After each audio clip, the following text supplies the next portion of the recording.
आजच्या भागामध्ये सायली आणि अर्जुन गप्पा मारत असतात तेव्हा ते DNA टेस्टबद्दल बोलत असताना प्रतिमात्या तिथे येतात आणि या दोघांना पण असं वाटतं की प्रतिमात्याने काहीतरी ऐकलंय, पण नेहमीप्रमाणे प्रतिमात्याने काहीच ऐकलेलं नसतं आणि ते यांच्यासाठी ज्यूस घेऊन आलेले असतात.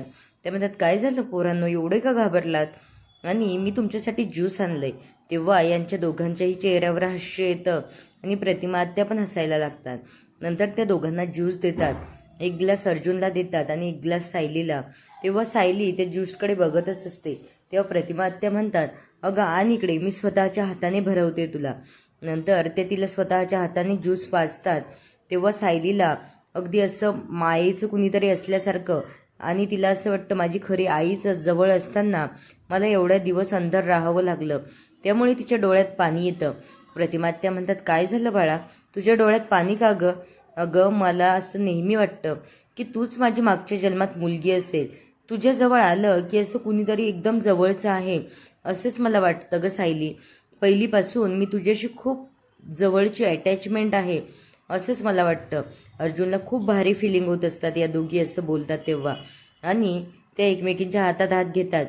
परत सायली तिला मिठी मारते आणि म्हणते, मला पण असं वाटतं की मी माझ्या आईलाच मिठी मारते. आणि त्यांच्या मिठीत जाऊन तिला ते क्षण आठवतात की मीच खरी तन्वी निघाले तर किती बरं होईल. माझे आई बाबा माझ्या जवळ असताना आणि मी त्याचे लाड करून घेऊ शकते. माझं अर्ध आयुष्य तरी मी त्यांच्यासोबत घालवू शकते. इकडे प्रतिमात्या खूप खुश होऊन हे सगळं बोलत असतात की तुझं आणि माझं खरंच पूर्वी जन्मीचं नातं आहे. तेव्हा अर्जुनला खूप भारी वाटत असतं आणि तो म्हणतो, आता ते लवकरच समोर येईल. नंतर परत प्रतिमात्या तिला मिठीत घेतात आणि म्हणतात, बाळा तू काळजी करू नको, मी जोपर्यंत तुझ्यासोबत आहे या प्रेग्नेन्सीमध्ये तोपर्यंत मी तुझे असेच लाड करेल. सायलीला खूप भारी वाटत असतं. इकडे महिपत त्या मुलीला बोलत असतो तेव्हा ती मुलगी सह्या करून घेतल्याच्या नंतर कोट्यावधीची जमीन महिपतच्या नावावर होते आणि ती नंतर एक पैशाने भरलेली पेटी पण त्यांच्यासमोर मांडते आणि म्हणते, बाबा प्लीज नाही म्हणू नका, हे सगळे पैसे मी आश्रमासाठी दान करणार आहे आणि लवकरच आश्रमाचं काम पण सुरू होईल, मी तुम्हाला कळवेलच. इकडे सचिनला खूप भारी वाटत असतं. सचिन म्हणत असतो, अरे मी तर या अण्णांना मूर्खात काढत होतो आणि कसली इन्व्हेस्टमेंट न करता भरपूर पैसा मिळवणे यांनी हा मार्ग चांगला शोधलाय. आता तर मालामालच आहे सगळं. त्याला खूप भारी वाटत असतं आणि तो मनातच बोलत असतो.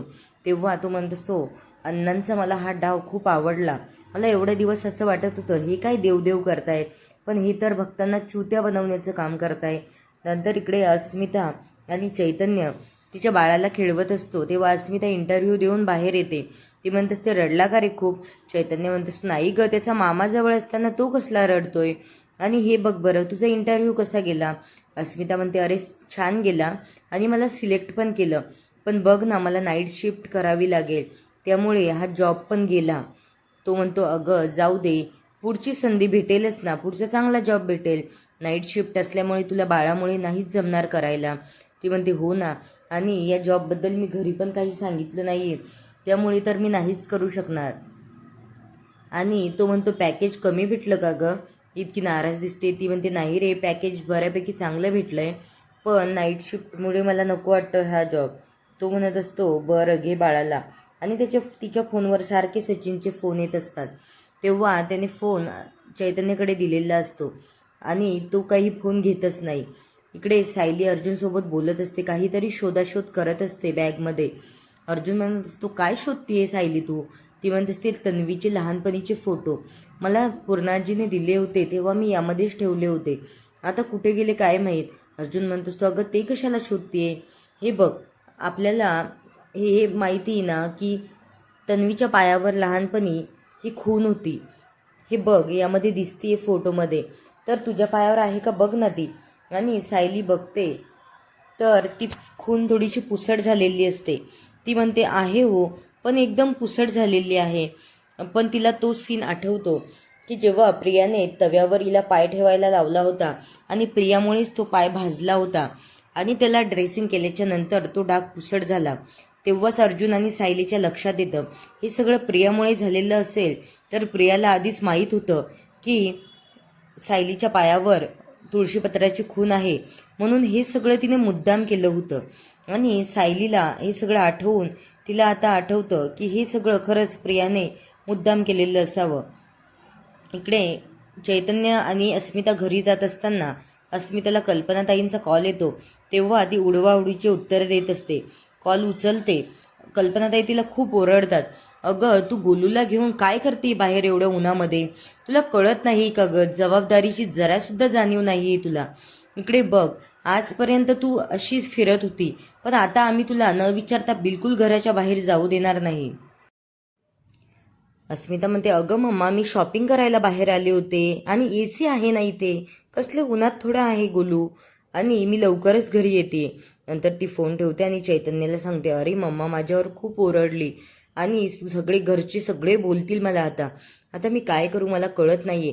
चैतन्य म्हणतो, थांब तू, मी सांगतो तुला. आणि सायली हा घडलेला प्रकार अर्जुनला सांगते. तेव्हा अर्जुन म्हणत असतो, हे सगळं प्रियामुळे झालं ना, मग खरंच हे मुद्दाम केलं आहे तिने, आणि मग तूच खरी तन्वी आहे ही तर याहून सिद्ध होतं. चल आपण घरच्यांना सांगूया.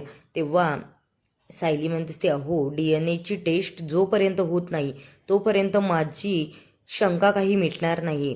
जेव्हा DNA रिपोर्ट येतील तेव्हाच आपण घरच्यांसमोर अगदी पुराव्यासकट जाऊया. तोपर्यंत थांबायला काहीच हरकत नाही. ती म्हणत असते, प्रतिमा आत्याला नको सांगायला. तो म्हणत असतो, आत्या का म्हणते, आई म्हण ना.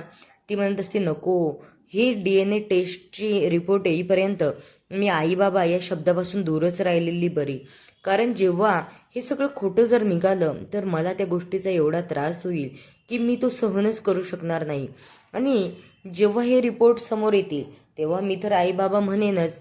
हा निर्णय तिचा अर्जुनला पण आवडतो आणि तो म्हणत असतो, बरोबर आहे तुझं. नंतर ती फोटो ठेवून द्यायला जाते तेव्हा अर्जुन म्हणत असतो, तन्वी.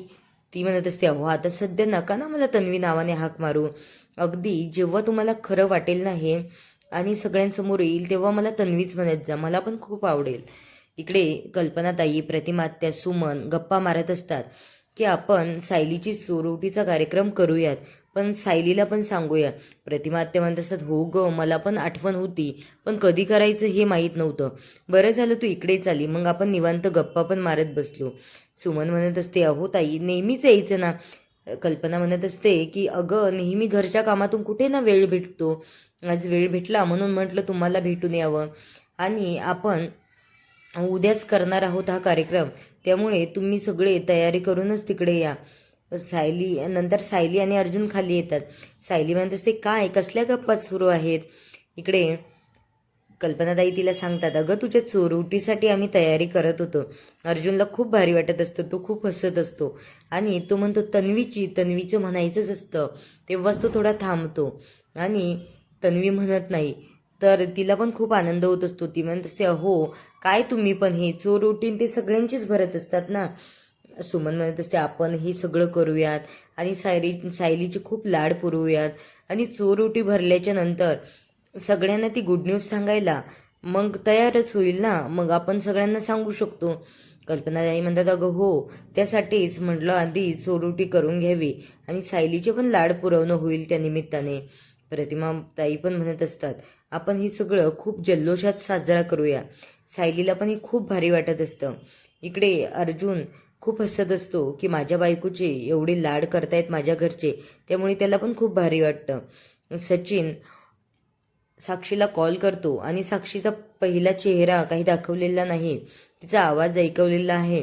ती म्हणत असते, सचिन तू एक काम कर, अण्णा हे सगळं करतायत ना, त्यामुळे तो पैसा वाया नको जायला, म्हणून तो पैसा तू तुझ्याकडे ठेव, कारण ते नंतर आपल्याला देणार नाही. सचिन म्हणत असतो, हो ग, तू हे जे बोलते ते बरोबर आहे, पण मला प्रियाने जे काम करायला सांगितलं आहे की सुभेदारांच्या घरी जाऊन, ती म्हणत असते, अरे तू त्या अस्मिताला फोन करून ती तुला इग्नोरच करणार आहेत, पण तू तिला काय कर, कुठेतरी रस्त्यात भेट आणि गाठ तिला, तेव्हा तिला हे सगळं सांग आणि नंतर मग प्रिया बघून घेईल तिचं काय आहे ते. तो म्हणत असतो, हो मला तसंच करावं लागेल, मला तिला रस्त्यातच कुठेतरी गाठावं लागेल आणि सांगावं लागेल. मग त्यांच्या घरावर पाळत पण ठेवावी लागेल, ती कधी बाहेर पडतीये, कधी घरात जाते, या सगळ्या गोष्टीचे अपडेट मी ठेवतो. आणि हे बघ, त्या अण्णांच्या पैशाचं तू त्यांना एकदा बोल की सचिनकडे ठेवायला द्या, तेव्हाच ते विश्वास ठेवतील. नाहीतर त्यांना असं वाटेल की उगाच मला पैशाची गरज आहे म्हणून मी हे सगळं करतोय. साक्षी म्हणत असते, तू त्याची काळजी नको करू, मी सांगते त्यांना. आणि सचिन पण खूप हसायला लागतो. इकडे यांची सोडउटीच्या कार्यक्रमाची तयारी सुरू आहे. चैतन्य पण आलाय, अश्विन सगळे मिळून खूप तयारी करतायत. अस्मिता पण मदत करते आणि या सगळ्यांची सजावटीचा कार्यक्रम सुरू आहे. तेव्हा सायली तिथे निवांत बसलेली आहे. अर्जुन म्हणत असतो, अरे बापरे, मला पण करू द्या थोडंसं. चैतन्य आणि अश्विन म्हणत असतो, अरे तू बाबा होणार आहेस ना, मग तू बस ना इकडे, तू कशाला करतोय. तो म्हणत असतो, नाही नाही असं कसं, मला पण करायची आहे तयारी, मला आवडते ह्या सगळ्या गोष्टी. नंतर कल्पना आणि अस्मिता म्हणत असं, अरे बाप रे, बाबा होणार आहे मग याला तर करावंच वाटणार ना, त्याच्या बाळाचे बायकोचे लाड. इकडे सायलीला खूप भारी वाटत असतं. नंतर चैतन्य म्हणत असतो, वहिनी तुम्हाला बरं वाटतंय ना की अर्जुन असा बोलतोय. तो म्हणत असतो, बायको तू काळजी करू नको, मी आहे यांच्या मदतीला. सायली तिथे बसलेली असताना तिला छोटी तन्वी आठवते की प्रतापराव म्हणत असतात, ए तन्वी बाळा इकडे नको जाऊ. तिथे कल्पनाताई, पूर्णाजी सगळे असतात. हे तिला आठवून खूप त्रास होत असतो, भास होत असतात तिला तन्वीचे, की तन्वी सारखी त्या सोप्या जाऊन पळते इकडे तिकडे. आणि अशीच डेकोरेशनचं काहीतरी काम सुरू होतं. नंतर ती डोक्याला हात लावते. अर्जुनला लगेच क्लिक होतं काहीतरी झालंय सायलीला. आणि तो सायलीकडे जातो की बायको सगळं ठीक आहे ना, काय होतंय तुला. नंतर पुढील भागामध्ये दाखवलं आहे की हा राकेश आलेला असतो.